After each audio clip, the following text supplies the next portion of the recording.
Assalamualaikum warahmatullahi ta'ala wabarakatuh. I am from class IFB group 3.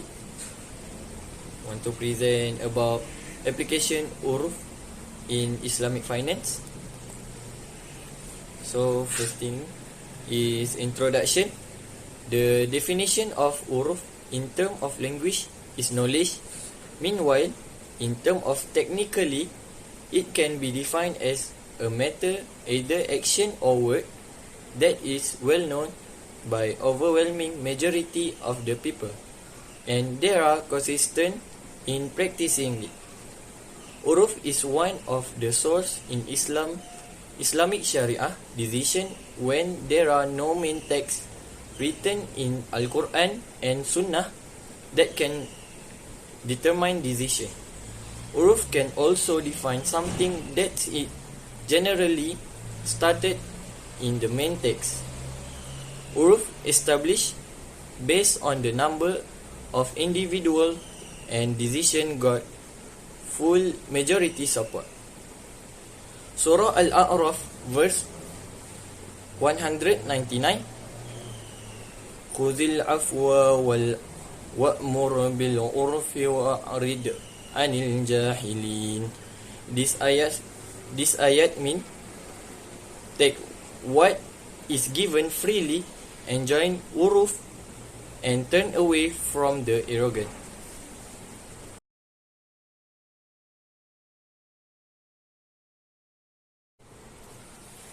For part 1, rules, types, and parameter of uruf. 3 rules of uruf. Uruf used to interpret Shariah ruling in accordance with Sharia text. Sharia text pertaining to financial law must be examined in the context of the uruf at that time relevation in order to ascertain their precise meaning and the problem they are addressed. Utilized to establish rule making in places where Sharia is not explicit. Financial operations are more flexible when a principle is applied to muamalah. All practices are permitted barring those that are expressly forbidden. Uruf used to question adopting new technique. Uruf reflect human requirement at specific moment or place. It can be used to gauge people demand and willingness to adapt to change. Next, 3 types of uruf. First, word and practice. Uruf is typically split in word based and practice based form. For the first, the term uruf denotes the term that still has its original meaning but has also acquired a new meaning that is now universally accepted. As the result, the original meaning is overshadowed by the new interpretation. Second, general and specific. Uruf can be defined into categories based on how broadly and narrowly it covers an area. For the former, uruf am is referred to as urf amma, which is well known among the local populace and has the potential to be recognized internationally. It has been enacted as a law where practically everyone is aware of it. Third, sahih and fasid. Whether an uruf is sahih or fasid is most crucial classification. Sharia only accept uruf sahih because it doesn't conflict with its obligation requirement. The uruf regarded as a fasid if not. Consequently, academics have specific particular criteria to recognize uruf. Next, 3 parameters of uruf. First, uruf must not be conflict with the Al-Quran and As-Sunnah. Uruf must not contradict either a passage of Al-Quran or Hadith in order to be accepted by Sharia. Second, it must be dominant. Since uruf is a common reference, it should be extensive, broadly applicable, and widely used in a given sector. Third, uruf must not contradict the clear agreement. Uruf cannot be used to resolve issue with written contract. Uruf is no longer required if all contract specific can be comprehended and agreed upon. If both parties sign the contract in accordance with the accepted custom, uruf fulfills its obligation. Third, uruf is continuously practiced. Uruf can be practiced social tradition in order of Sharia to accept it as a legitimate reference.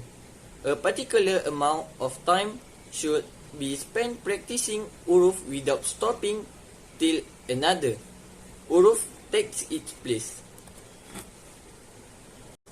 Dalil from Surah Al-Baqarah ayat 275. But Allah has permitted trade and has forbidden interest. So, however has received an abdomation from his Lord, and this is may have what it pays, and has a fair rest with Allah. But however return to dealing in interest or usury, those are companions of the fire, they will abide eternity. For the part 2, uruf and its application in Islamic finance. Islam permits human initiated business activity as long as they do not involve the internet. Uruf is the next source even if the Al-Quran and As-Sunnah do not go into great deep about financial procedures. This is in line with what is typically done in people's daily life based primarily on their customs. Nowadays, there are many modern financial practices that did not exist in Prophet Muhammad SAW eras. So, 2 cases of study that can be analyzed have been born to solve this problem. 2 things that we analyze is, first, allowing T+2 settlement. T+2 settlement, for instance, refer to cross-border currency exchange transaction that typically takes 2 days to perform rather than being able to be completed instantly. Sharia regulation required that monetary exchange take place immediately, hence this is against the law. Nevertheless, as this circumstance cannot be avoided and might be regarded as firm finance, an expectation is required to solve this challenge. Second, banning hibah in deposit practice. In the past, hibah deposit were frequently applied with deposit-taking products like current and saving accounts. Since Islamic banking inception, the majority of its institutions have provided saving account based on wadi'ah, safe deposit contracts to guarantee the security of the fund. The initial nation of wadi'ah should be viewed as a card loan from a depositor to an Islamic bank, because wadi'ah eventually evolved into wadi'ah get the mana guarantee deposit.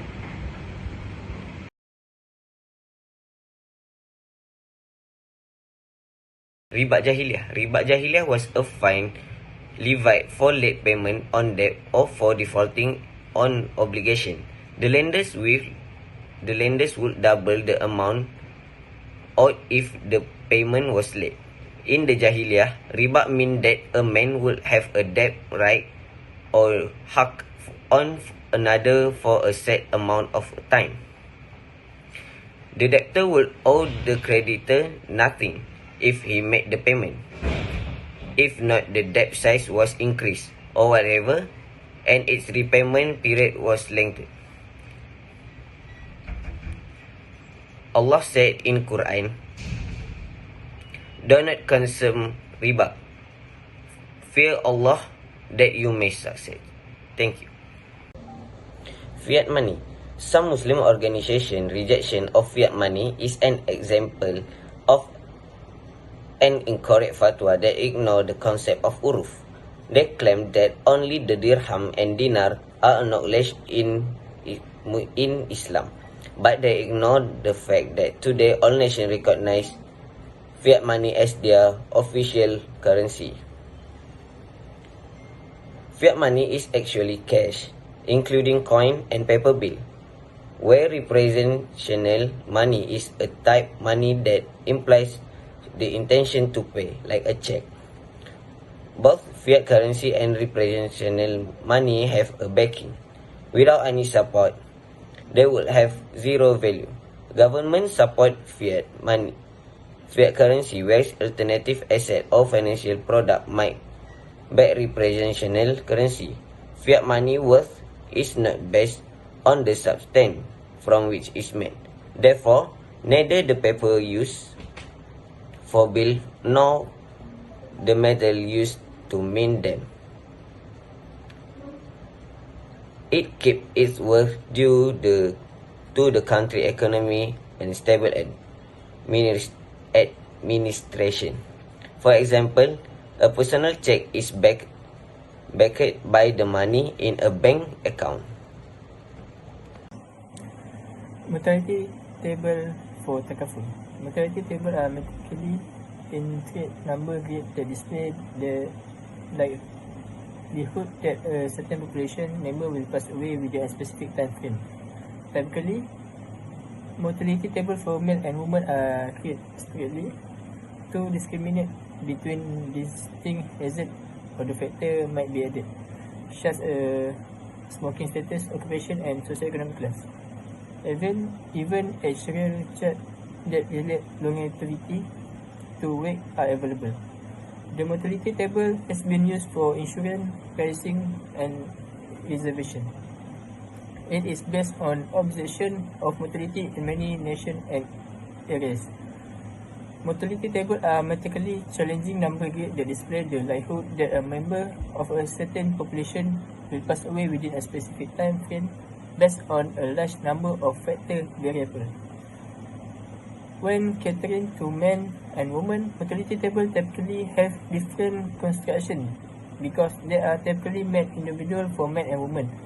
To discriminate between distinct hazard or the factor may be added, such as smoking status, occupation, and socioeconomic class.